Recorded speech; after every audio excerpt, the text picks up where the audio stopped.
Hello friend, welcome to my channel. तो आज आम पढ़वा एमसीक्यू पढ़वा आम कार ना इतिहास किसी एमसीक्यू पढ़वा है। तो जो जो पिला माने भी चैनल सब्सक्राइब करना से पिला माने सब सब्सक्राइब कर चैनल है। प्रथम क्वेश्चन देखा कौन ना हाथी गुंफा शिला लेख कहा संबंध विषय लिखाई माने कहा संबंध लिखाई। ऑप्शन ए कौन देखी अशोक, खारवेल, समुद्रगुप्त, हर्षवर्धन क्या विषय लिखाई हाथी गुंफाटा। कमेंट सेक्शन समस्त जन दियो ना खारवेल विषय लिखाई क्या विषय लिखाई खारवेल विषय लिखाई हाथी गुंफा शिला लेखार। तो चलो जा नेक्स्ट को देखा खारवेल क्यों वंशर राजा थिले। ऑप्शन ए छेदी वंश, ऑप्शन बी गुप्त वंश, ऑप्शन सी पाल वंश, ऑप्शन डी है मौर्य वंश। देखा पे कह जल्दी को वंशर थिले खारवेल। कमेंट सेक्शन लिख जल्दी जल्दी लिखि दियो। तो को वंशर थे से खारवेल थे आम को वंशर ना छेदी वंशर थे खारवेल। समस्त जाक जापार टे हाँ। चलो नेक्स्ट लिख पारे नेक्स्ट हाथी गुंफा शिलालेख केउठारे अच्छी केउठारे अच्छी हाथी गुंफा शिलालेखाटा। ऑप्शन ए पुरी, उदयगिरी, कटक, बालेश्वर को जगह लिखाई जल्दी देख कह आसूस कि आसुनी। जो मैंने भी क्लास देखी न थ्योरी क्लास से प्लेलिस्ट अच्छी से जाइना थोड़े थोड़े वीडियो को देखीदेव ये सब उत्तर जापर समस्त जाक। तो देखा ये आंसर कौन हम उदयगिरी रे अच्छी कौन ना हाथी गुंफा अच्छी आम उदयगिरी रे अच्छी माने उदयगिरी ठारे अच्छी। चलो नेक्स्ट देखा ना कलिंग युद्ध पर किए बौद्ध धर्म ग्रहण करते किए बौद्ध धर्म ग्रहण करते चंद्रगुप्त ना अशोक ना हर्षवर्धन ना अकबर करते किए करते आसूची तो समस्त को जदि आसुनी बोले समस्ते देख थ्योरी टी समस्त पढ़ी दियो माने जब भी नोटिफिकेशन आसो भारी ये सब क्लास बहुत बहुत इंपोर्टाट अच्छी भारी है पढ़वा निहाती अच्छे पढ़ब निहाती। तो देखा कौड़ा किए कलिंग युद्ध पर किए बौद्ध धर्म ग्रहण करते कलिंग युद्ध होता आमर कलिंग युद्ध किए अंशग्रहण करते ना अशोक करते। तो अशोक कौन हो सी परवर्ती समय कौन हो सी जिते देखले बहुत गुरे हिंसा हो समय कौन हो गले सी युद्ध पर कौन धर्म ग्रहण कले बौद्ध धर्म से ग्रहण करते किए करते अशोक करते। चलो देखा ना कोणार्क सूर्य मंदिर क्यों राजा द्वारा निर्मित होता। देखो कोणार्क मंदिर क्यों राजा द्वारा अनंत वर्मा, नरसिंहदेव, प्रतापरुद्र देव, कपिलेन्द्र देव क्यों राजा द्वारा माने कोणार्क सूर्य मंदिर निर्माण होता। तो ये कोणार्क मंदिर कि नहीं पढ़ार बहुत चांसेस अच्छी। ये कोणार्क मंदिर को आम कौन कहते ब्लैक पगोड़ा कहते कौन कहती आम ब्लैक पगोड़ा भी कहती। आ जगन्नाथ जगन्नाथ टेम्पल कहती जगन्नाथ को कहते ह्वाइट पगोड़ा कहती कौन कहती ह्वाइट पगोड़ा बोली कहती है। तो ये कोणार्क सूर्य मंदिर किए निर्माण करते ना नरसिंहदेव वन निर्माण करते। तो बुझीपाल समस्या जाक। चलो नेक्स्ट देख कलिंग युद्ध केबे होता 326 बीसी, 261 बीसी, 273 बीसी, 185 बीसी। आम देखिले कलिंग युद्ध पर किए होते अशोक होते कौन होता ना चंडाकेश्वर धर्माशोक होता। तो ये राइट आंसर कौन हम जल्दी कौ पे कौ कमेंट सेक्शन जन समस्त जान कि ठीक कल सब जन मत है।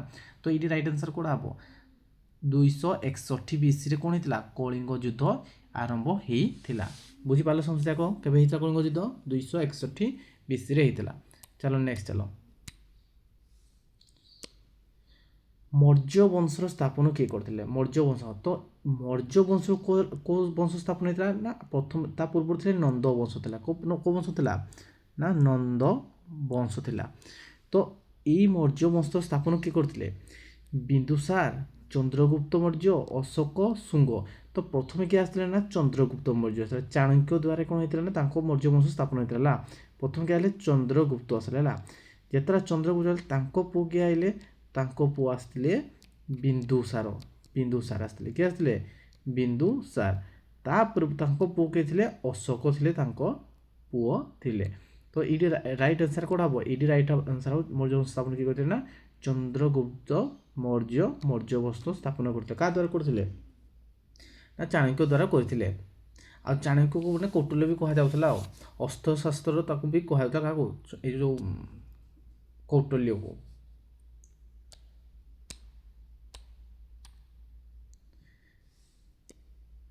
ଭାରତର ପ୍ରଥମ ବିଦେଶୀ ଆକ୍ରମଣ କିଏ କରିଥିଲା? ତ ପିଲାମାନେ ଯେଉଁମାନଙ୍କୁ ବି ଆସୁନି ଏଇ ଆନ୍ସର୍ ଗୁଡ଼ାକ ସବୁ ଥିଓରି କ୍ଲାସ୍ ଦେଖ, ଧୀରେ ଧୀରେ ଦେଖ ହେଲା। ତ ଦେଖିବା କ'ଣ, ଆଲେକ୍ଜାଣ୍ଡାର, ମହମ୍ମଦ ଗଜନୀ, ବାବର, ନାଦିସାର କିଏ ଆସିଥିଲେ କହୁଛ? ଆଲେକ୍ଜାଣ୍ଡାର ଆସିଲେ ମୌର୍ଯ୍ୟ ବଂଶ ପାଖାପାଖି ସମୟ, ନନ୍ଦ ବଂଶ ପାଖାପାଖି ସମୟର କଥା ହେଲା। ତ ଯେତେବେଳେ ନନ୍ଦ ବଂଶ ସମୟ ଚାଲୁଥିଲା ସେଇ ସମୟରେ ବିଶ୍ୱବିଜୟ ଆଲେକ୍ଜାଣ୍ଡାର ପ୍ରଥମେ କ'ଣ ଥିଲା, ଭାରତର ବିଦେଶୀ ଆକ୍ରମଣ ପ୍ରଥମେ କରିଥିଲେ। କିଏ କରିଥିଲେ? ଆଲେକ୍ଜାଣ୍ଡାର। ରାଇଟ୍ ଆନ୍ସର୍ କ'ଣ ହେବ? ଆଲେକ୍ଜାଣ୍ଡାର। ଚାଲ ନେକ୍ସଟ ଦେଖ, ନାଳନ୍ଦା ୟୁନିଭର୍ସିଟି କେଉଁ ରାଜାଙ୍କ ସମୟରେ ପ୍ରସିଦ୍ଧ ଥିଲା? ନାଳନ୍ଦା ୟୁନିଭର୍ସିଟି କେଉଁ ରାଜାଙ୍କ ସମୟରେ ପ୍ରସିଦ୍ଧ ଥିଲା? ହର୍ଷବର୍ଦ୍ଧନ, ଆକବର, ଶେରଶାହ ଆଉ ଅଶୋକ। ତ ଆମେ ଜାଣିବା କ'ଣ, ତୁମ ପାଇଁ ଗୋଟେ ଦେଉଛି ହୋମୱାର୍କ। କ'ଣ ହୋମୱାର୍କ? ନା ଏଇ ନାଳନ୍ଦ ବିଶ୍ୱବିଦ୍ୟାଳୟ କେଉଁ ଜାଗାରେ ଅଛି? ତ ଏଇଟା ରାଇଟ୍ ଆନ୍ସର୍ କ'ଣ ହେବ? ଏଇଠି ଜାଣିଛନ୍ତି ପିଲାମାନେ, ସମସ୍ତେ ଲେଖ, କମେଣ୍ଟ ଲେଖୁଛ ସମସ୍ତେ। ତ ଏଇଟା କ'ଣ ହେବ ନା ହର୍ଷବର୍ଦ୍ଧନଙ୍କ ସମୟରେ ଥିଲା ଫେମସ୍। କେଉଁଟା ଥିଲା? ନାଳନ୍ଦା ବିଶ୍ୱବିଦ୍ୟାଳୟ। ତ ଚାଲ ଦେଖିବା, ଏଇଟା କିନ୍ତୁ ତୁମର ହୋମୱାର୍କ ଅଛି କ'ଣ ନା ନାଳନ୍ଦା ବିଶ୍ୱବିଦ୍ୟାଳୟ ତ କେଉଁ ଜାଗାରେ ଅବସ୍ଥିତ ଅଛି, ଏଇଟା ସମସ୍ତେ ଦେଖ ହେଲା।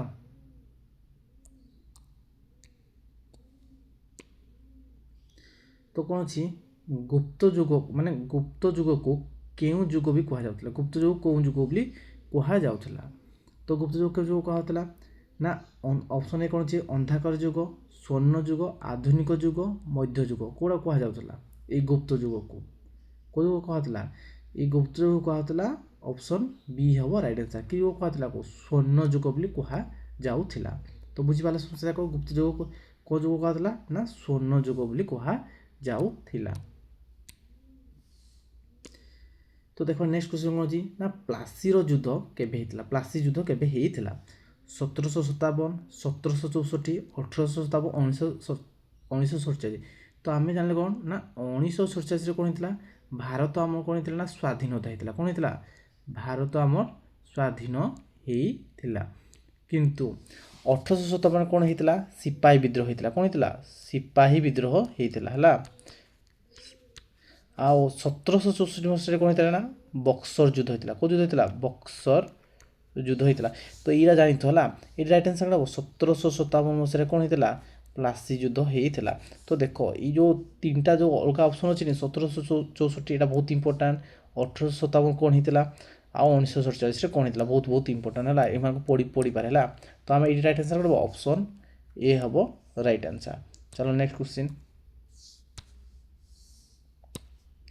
ଦେଖ, 1857ରେ କୋଉଟା 1857 ହେଲା। 1857 ବିଦ୍ରୋହରେ ଆରମ୍ଭ କିଏ କଲେ? ଆରମ୍ଭଟା କିଏ ହେଇଥିଲା? ଦେଖ 1857 ହେଇଥିଲା ସିପାହୀ ବିଦ୍ରୋହ ହେଇଥିଲା। ତ ସିପାହୀ ବିଦ୍ରୋହରେ କିଏ କରିଥିଲା? ମାନେ ପ୍ରଥମେ କେଉଁ ସୂତ୍ରପାତ ଯୋଗୁଁ ମାନେ ସେ ସିପାହୀ ବିଦ୍ରୋହ ହେଇଥିଲା? ଅପସନ୍ ଏ କ'ଣ ଅଛି? ରାଣୀ ଲକ୍ଷ୍ମୀବାଇ। ଅପସନ୍ ବି କ'ଣ ଅଛି? ମଙ୍ଗଲ ପାଣ୍ଡେ। ଅପସନ୍ ସି ତାତ୍ୟା ଟୋପେ, ନାନା ସାହେବ। ଏଇଟା ରାଇଟ୍ ଆନ୍ସର୍ କେଉଁଟା ହେବ? ତ ଏଇଠି କ'ଣ ହେବ ନା ଏଇଠି ରାଇଟ୍ ଆନ୍ସର୍ କେଉଁଟା ହେବ? ମଙ୍ଗଲ ପାଣ୍ଡେ ହେବ ରାଇଟ୍ ଆନ୍ସର୍। କେଉଁଟା 1857ରେ କେଉଁ ଯୁଦ୍ଧ ଥିଲା? ମଙ୍ଗଲ ପାଣ୍ଡେଙ୍କ ଦ୍ୱାରା ହେଇଥିଲା। ସମସ୍ତେ ବୁଝିପାରିଲ? ଚାଲ ନେକ୍ସଟ କ୍ୱେଶ୍ଚିନ୍ ଦେଖିବା। ତ 1857 ବିଦ୍ରୋହ ମାନେ ଏଇଟା ସମସ୍ତେ ଦେଖ, ଏଇଟା ସରିଯାଇଥିଲା। ଚାଲ ହଁ।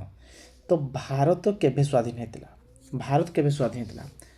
15 ଅଗଷ୍ଟ 1947, 26 ଜାନୁଆରୀ 1950, 9 ଅଗଷ୍ଟ 1942, 23 ମାର୍ଚ୍ଚ 1931। କେଉଁ ମସିହାରେ ଭାରତ ସ୍ୱାଧୀନ ଥିଲା? ଏଇଟା ତ ସମସ୍ତେ ଜାଣିଛ, ଏଇଟା ତ ବହୁତ ଇଜି ହେଇଥିବ ସମସ୍ତେ ଲାଗି ଆଉ ନାଇଁ କି? ଫିର୍ ବି ଏମିତି ଇଜି ବି ଆଇବ, ଆମେ ଭୁଲ ବି କରିଦେବା। ଦରକାର ପଡ଼ିଲେ କିଛି ଛୁଆ କ'ଣ କରିବେ ନା 26 ଜାନୁଆରୀ 1950 ଲେଖିଦେବେ। ତ ଏଇଠି ରାଇଟ୍ ଆନ୍ସର୍ କ'ଣ ହେବ? 15 ଅଗଷ୍ଟ 1947 ମସିହାରେ କ'ଣ ହେଇଥିଲା ନା ଭାରତ ଆମର କ'ଣ ହେଇଥିଲା? ସ୍ୱାଧୀନ ହେଇଥିଲା। ତ ସମସ୍ତେ ବୁଝିପାରିଲେ ସମସ୍ତେ ପିଲାମାନେ?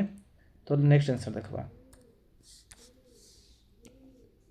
ଗାନ୍ଧୀଜୀଙ୍କ ଦାଣ୍ଡି ଯାତ୍ରା କେବେ ହେଇଥିଲା?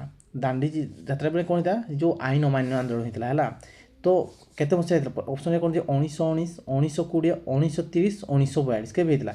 ଦେଖ ଏଇ ଯେଉଁ ଗାନ୍ଧୀଜୀ ଅଛନ୍ତି ସେ କେଉଁଠୁ ଆରମ୍ଭ କରିଥିଲେ ନା ସାବରମତୀ ଆଶ୍ରମରୁ କରିଥିଲେ। କେଉଁଠୁ କରିଥିଲେ? ସାବରମତୀ ମୋତି ଆଶ୍ରମରୁ ଆରମ୍ଭ କରିଥିଲେ ଏଇ ଦାଣ୍ଡଯାତ୍ରା।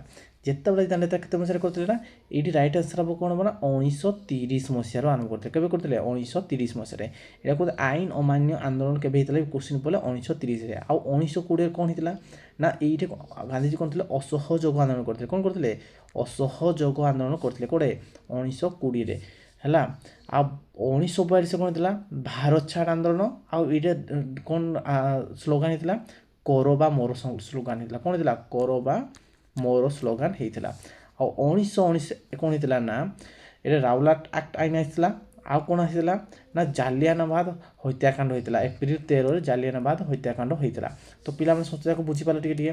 ଆଉ ଯେଉଁମାନେ ବି ଯେଉଁ ଜିନିସଟା ଜାଣୁନାହାନ୍ତି ଯେଉଁ ସାଇଡ଼୍ରେ ଯେଉଁ ମେନ୍ ପଏଣ୍ଟଟା ବି କୁହାଯିବ ଯେଭଳିଆ 1920 1930 1942 ଏଇସବୁ ଯେଉଁ ଜିନିଷ ଲେଖା ଅଛି ସାଇଡ଼୍ରେ ଟିକେ ଟିକେ ନୋଟ୍ ଲେଖି ଯାଉଥିବ କାରଣ ରିଭିଜନ୍ କରିବା ପାଇଁ ଭଲ ସୁବିଧା ହେବ ହେଲା।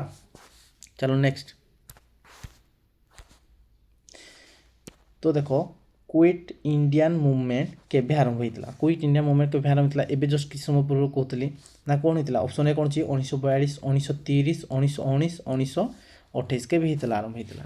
ସୋ ସେ ଭାବ ଟିକେ ଦେଖ ଏଇ ଯେଉଁ 1928ରେ ନାହିଁ ଆମର ପୂର୍ଣ୍ଣ ସ୍ୱରାଜ ପାଇଁ କ'ଣ ଲାହୋର ସେକ୍ସନ ଅଧିବେଶନ ହେଇଥିଲା। କେଉଁଠି ଲାହୋର ସେକ୍ସନ ଅଧିବେଶନ। ଆଉ 1919ରେ କ'ଣ କହିଥିଲେ ଏବେ କହିଥିଲି ରାୱଲାଟ ଆକ୍ଟ ଆଇନ ଆସିଥିଲା। ଆଉ କ'ଣ ହେଇଥିଲା ନା ଏଇ ଯେଉଁ ଜାଲିଆନାବାଗ ହତ୍ୟାକାଣ୍ଡ ଏଇ ଜାଗାରେ ହେଇଥିଲା ହେଲା।